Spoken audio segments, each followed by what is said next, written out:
I'd like to start talking about your background, because that's very interesting that you're coming from a visual arts and kind of experimental theatre background, and your films especially have turned more and more into a more kind of traditional way of cinema, as it were. Yeah, so I was kind of making, I guess, short form experimental work, often single screen, sometimes installation work. And really I started by doing charcoal drawings that I wanted to keep a record of. So I was taking single frames of them on a hand-wound 16mm Bolex camera. I was just going to say, memory is a theme that kind of runs very much like a red thread through all your films. Why is that so kind of important to you, that exploration of memory and what memory does, and imagination, I guess? I guess in some ways the consistent thing is reality and imagination, or kind of fiction and reality. So I suppose I think about memory in the same way, in that it's subjective and it's always informing the present, and it's all often informs the, how we might see the future. But there is something about the relationship between the real and the imagined, which I guess you could argue all films are in some senses about the real and the imagined. But I think that's what I'm really interested in, and those are the films that I'm often drawn to. The Arbor was then your first kind of feature film. That although it wasn't intended for cinema release, it eventually kind of ended up on the big screen, luckily for everyone. And it's fascinating to think about all the layers that you worked into The Arbor and how logistically complicated that was. How did Bafferton Arbor, the estate or the street itself, kind of became the center of it, around which every other layer then kind of revolved? That kind of developed as I got to know the community and as I got to meet people and talk to people.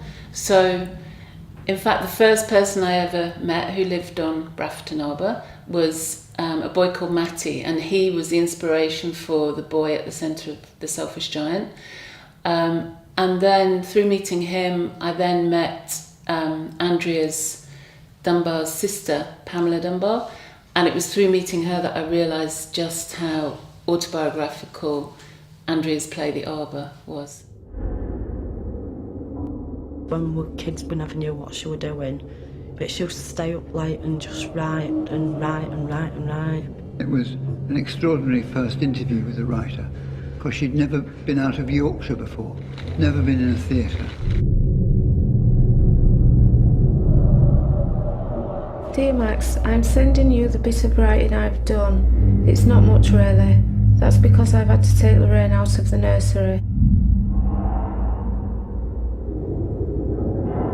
I think it must have been hard for her to have a mixed race child on a white and very racist estate.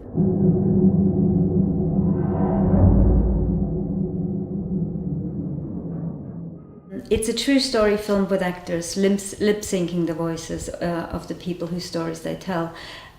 Was that a deliberate decision, or did Lorraine and her siblings and the other family members actually didn't want to be on screen, so you had to come up with a way of telling the story in a different way? It was a deliberate decision that was made before I met anybody, and it was because I wanted to...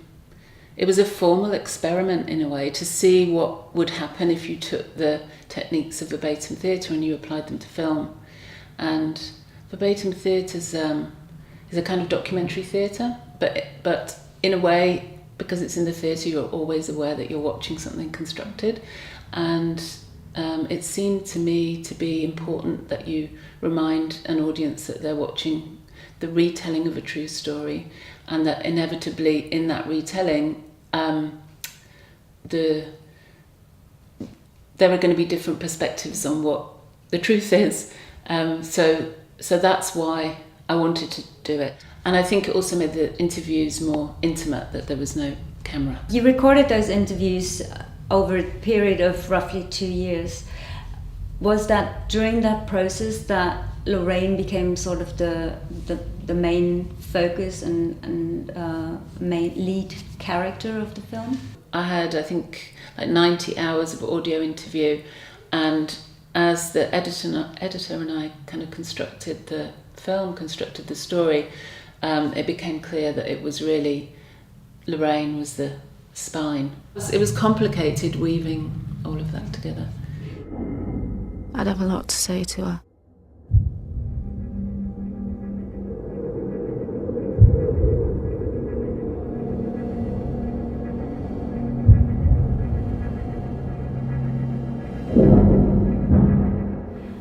And then after The Arbor, you made The Selfish Giant, your second feature film, and you moved away from documentary but more into fiction.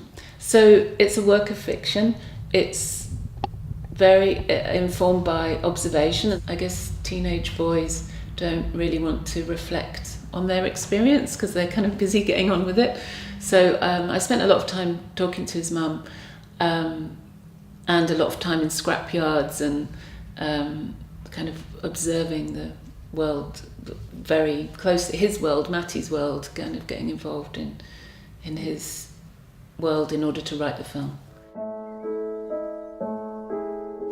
Watch it.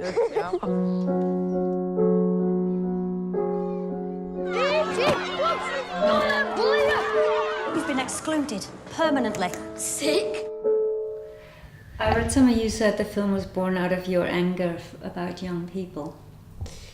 Yeah, I mean, it was political anger about teenage boys being excluded from school and quite often criminalised. Yeah, I was upset about it. So. But the film also has a very restrained narrative, and that's something that is very typical for your films as well. Do you always go with the feeling less is more, and how does that translate when you're working on a film, on a script? I love that deceptive simplicity when something's seems very simple, but actually if you keep thinking on it becomes more complex. I mean, I definitely think less is more in terms of score. With The Selfish Giant, I didn't want to have a score that told people how to feel. I wanted it to be restrained in that way. What's that? Where'd you get that? Cave room, we found it. Take it inside. There you go. 110 quid there. Vandalism, trespass on the railway. There's some unscrupulous people out there getting kids to do their dirty work. Joe? Sing Ivy, sing Ivy. I haven't seen you for 15 years.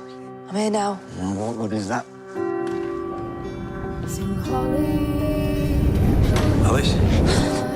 And then your most recent film, Dark River, kind of developed out of a screenwriting fellowship that you got. How did you kind of move from The Selfish Giant to that fellowship into Dark River? Dark River actually had begun life before. Actually, it's begun life before The Selfish Giant, but I had to put it to I needed to put it to one side so that I could make The Selfish Giant. So in a way, it was more that I was awarded the Wellcome Trust Fellowship, and that's what I happened to be working on. So I was thinking about other things while I was there as well and doing other kinds of research, but it fed into Dark River, in particular around, I talked to scientists about intrusive memory and trauma and memory and how it behaves differently. A source of inspiration for that film was Trey Parks, the novel by Rose Tremaines. Mm-hmm. Can you talk a bit about the creative process on how you, because it's not based on it, but how you from that novel then developed your own story? There's two sets of adult siblings in the novel, and I was very taken by Audrun and Aramon, which is what they're called in the novel, and their relationship, and in a way how they've both dealt with a traumatic past in very different ways. I'm not sure that it's quite this way in the novel, but certainly in the film that there's this kind of desperate need really for them to connect, but it's impossible for them also to connect. It hurt him, you know, when you didn't come back. I just couldn't face him. Alice! Alice! We should cut that field. I'm sure something. In 1 acre of hay meadow, got 400 million insects. Your research was focused during the fellowship on the science of traumatic memory flashbacks and flash forwards. How did that research and that scientific research found its way into your script? One of the things that was really fascinating to me about looking into memory and trauma is that often those traumatic memories lack context and kind of lack narrative and part of the process of recovery is to give them a context in order for the trauma sufferer to understand the context. And in some ways, in the writing of the script, you needed to understand what had happened in the past so you understood what both of them were dealing with. But the less narrative those moments were, the more successful they were within the film. So it was a kind of process of stripping them back and stripping them back and stripping them back. And with Ruth Wilson and Mark Stanley, you have two brilliant actors in those two lead roles. And especially if you have a script that is very much about what is not said rather than what is said. How did you work with both of them on the sort of silences in the film? We talked a lot about what was really going on for them and what they might really want to say to each other, and then kind of locked it away so that everything that they're communicating with each other is either unspoken or said through other things. They're brilliant actors, both of them. So it meant that the script was very, very stripped back and with as little dialogue as possible. And then in the edit, we kind of just took more and more away. Do you wish I hadn't come? Sure. Sure, I've tried so hard. Just stop! A film I had in mind, or that came back into my mind when I was watching Dark River, was Winter's Bone, actually, by Deborah Garnick. The same, because it kind of creates the same sense of nature and rural community that your film does. Did you have, or was that an inspiration for you? And were there other films that you were inspired by for Dark River as well?